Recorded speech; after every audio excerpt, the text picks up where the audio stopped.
هنا مصر، أرض الحضارة. هنا اتكتب أول حرف واترسم أول طريق للعلم والفن والإنسانية. على ضفاف النيل قامت أعظم حضارة ما بتموتش، حضارة كل يوم بتثبت إن مصر دايماً فوق الزمن. من آلاف السنين المصري كان بيبني الأهرام اللي لحد النهاردة لغز للعالم. كان بيكتب بالمداد على البرديات ويعلم البشرية الطب والهندسة والفلك.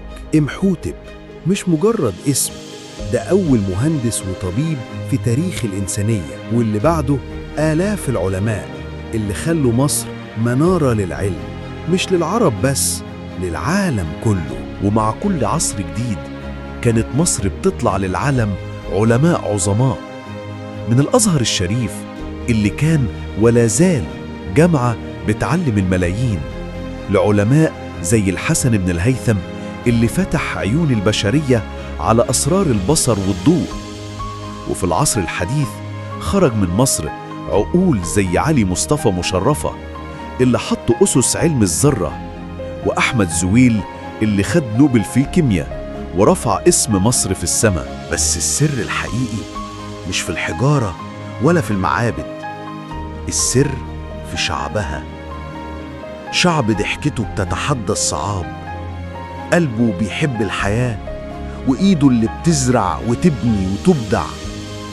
من الفلاح البسيط اللي بيحافظ على الأرض للطالب اللي بيحلم يبقى عالم كبير، كلهم صورة واحدة، صورة مصر اللي ما بتنكسرش.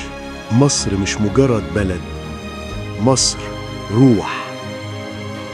مصر تاريخ محفور في كل حجر، وحاضر بيتكتب بدموع وتضحيات، ومستقبل مليان أمل. مصر اللي هتفضل منارة للعلم وللفن وللحياة. مصر أم الدنيا وهتفضل قد الدنيا.